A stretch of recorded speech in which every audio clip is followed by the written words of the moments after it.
Theo Silverton's murderer is about to be caught in flashbacks. Will Driscoll is standing on scaffolding with a bottle. Megan Walsh, the predator everyone thought was gone, is back and watching. Daniel Osborne just got attacked by a mob. A mysterious new guy called Idris arrived with a dark past tangled up in something criminal. And Betsy versus Dylan for one job means someone's getting devastated. 6 massive stories, 1 explosive week. May 25th to May 29th on Coronation Street. This is episode Whisper 2.0. Subscribe right now because the next 10 minutes breaks down everything you need to know before it all hits the screen. Spoiler 1, Will's darkest moment and Megan's sinister shadow. Look, Will Driscoll's been through absolute hell. That's not me being dramatic. The lad's been absolutely torn apart by what happened with Megan Walsh, and just when it feels like there might be a sliver of light at the end of the tunnel, everything comes crashing down again. It starts in the cafe. Sam, Wright, rounds on Will and tells him he's evil, wishes him dead. Now, if you've been paying attention to the show lately, you'll know Sam's been struggling. There's more going on beneath the surface than Will even realizes. But Will doesn't know that. He hears those words, and something inside him just breaks. Ben tries to be the supportive dad. Later on, Ben sits down with Eva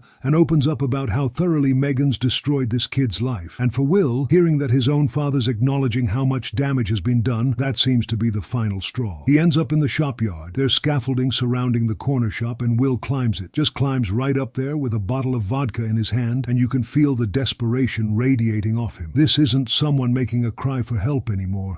This feels genuinely dangerous. Asha spots him, which probably saves his life if I'm being honest. She texts Maggie, Hope's racing around trying to get people to help, and eventually Maggie makes her way up onto that scaffolding with Will. She's trying to talk him down, trying to remind him that he can take back control of his own story. But there's this horrible tension the entire time because you're watching the Driscoll family stand below, just praying that he listens. But here's the bit that makes my skin crawl. Megan's there, watching. The absolute villain of this entire saga is standing at a distance, observing Will at his lowest moment. And we, the audience, can see her, but nobody else can. Later, Hope tells Will that she actually saw him with Megan, and she wants him to tell his dad the truth about it. Will reaches for his coat, and a note drops out of his pocket. Inside, Megan's mobile number, new number, fresh start kind of thing. And now Will's got to make this horrible decision. Does he reach out to the one person who's caused all this pain? Is he that desperate for someone to talk to? That's the cliffhanger here.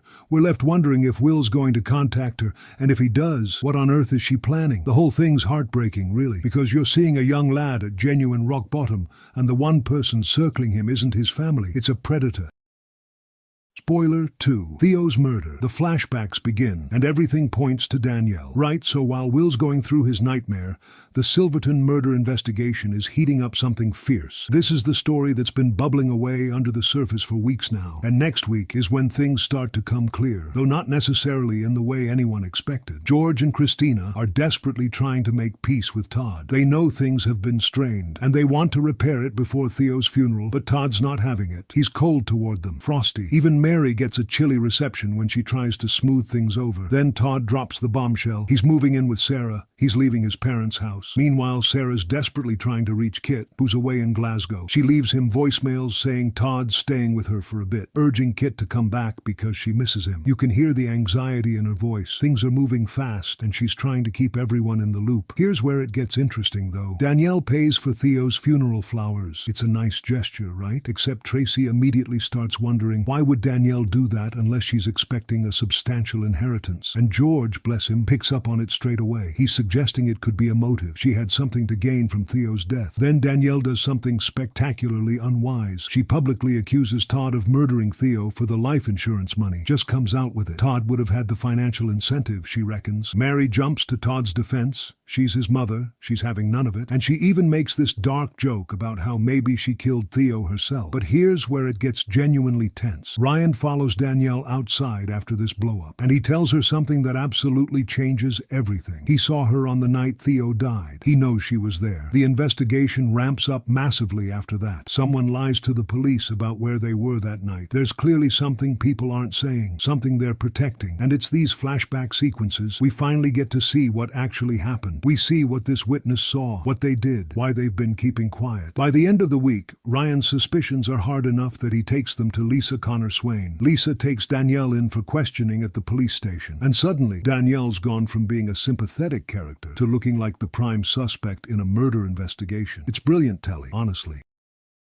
Spoiler 3. Daniel's breaking point. The paint attack. Switching gears slightly now because Daniel Osborne's got his own nightmare unfolding, and it's the kind of modern-day horror that feels genuinely uncomfortable to watch. The trolling's been relentless. Birdie's being bullied at school because of the vile social media posts, and Daniel's absolutely at his wit's end. He decides he's going to confront Truth Teller, the anonymous account that started this whole mess. He posts this furious reply online, not knowing that Jodi's the one reading it. When Daniel catches her looking at his phone, there's this moment where you think she might confess, but she doesn't. She keeps her secret. Daniel reports the trolling to the police. They're going to investigate, but the damage is already done in Daniel's head. He can't sleep. He's scrolling through post after post of abuse, of people tearing him apart, and it's eating him alive. Then one night, as he's heading home to his flat, he gets ambushed. Two lads converge on him. They throw paint all over him. We're talking completely drenched, and they film the whole thing. They're shouting abuse, hurling insults, and Daniel, in this moment of sheer frustration and rage, threatens to kill them. He actually says it, and then they're off, leaving him standing there, covered in paint, humiliated, absolutely broken. Ken notices something's not quite right.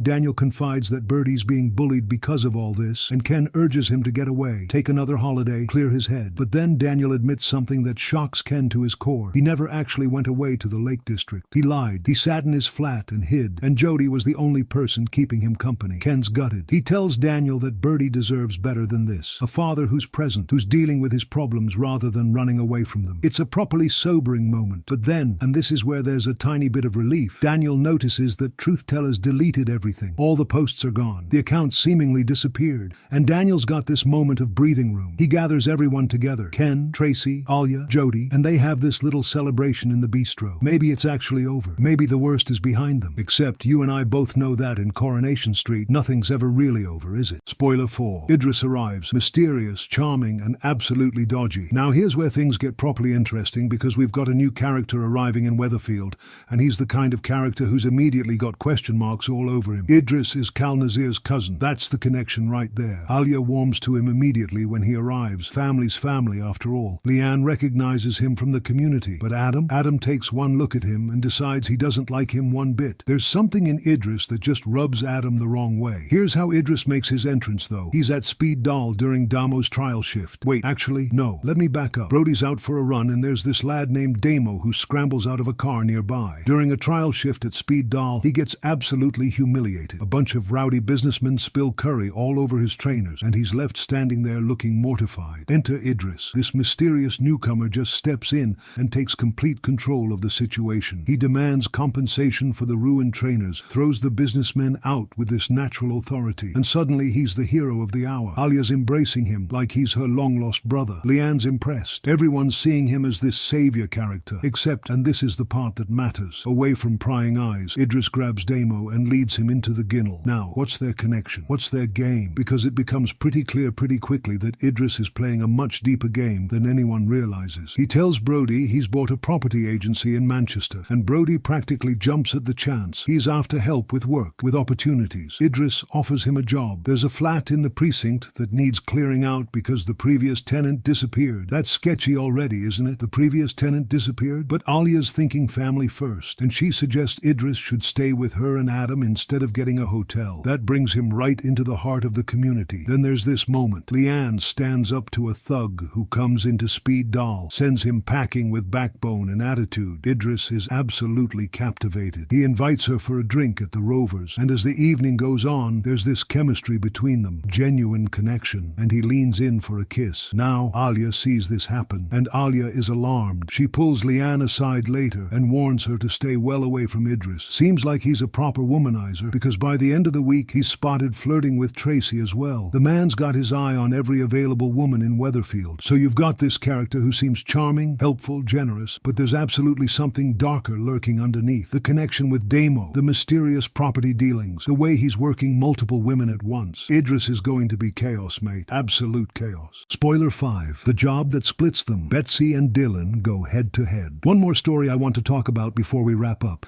because it's the kind of simple premise that's absolutely going to hurt. Betsy Swain and Dylan Wilson are together. They're a couple. And Leanne at Speed Daal needs someone new. Just one person, one vacancy. So she decides to give Betsy and Dylan both a trial shift, same day, direct competition. Only one of them's walking away with the job. Now imagine that. Imagine going into work alongside your boyfriend or girlfriend knowing that one of you is getting this opportunity and the other one isn't. It's brilliant television, actually, because it immediately creates this tension that's built right into the premise. Someone's going to get what they want, and someone's going to be disappointed. In a relationship that's already got its pressures, that's exactly the kind of thing that can start to fracture things. We don't know who wins the job yet, but the fact that they're both fighting for the same position, that's what matters. That's the story. If you're enjoying these spoilers, honestly, hit that subscribe button now. I post weekly breakdowns like this, and there's nothing worse than missing what's coming next in the street. Trust me on that. Spoiler 6. Sarah's struggle and the weight of recovery. Last thing I want to touch on, because it's important. Sarah Platt's been through something genuinely traumatic, and the aftermath is still very much present. Fizz has noticed that Sarah's confidence has taken a proper battering. Since the attack, she's been withdrawn. She's not herself, and Fizz, being a good friend, thinks Sarah should take some time off work, just a break, a chance to breathe and recover without the pressure of having to function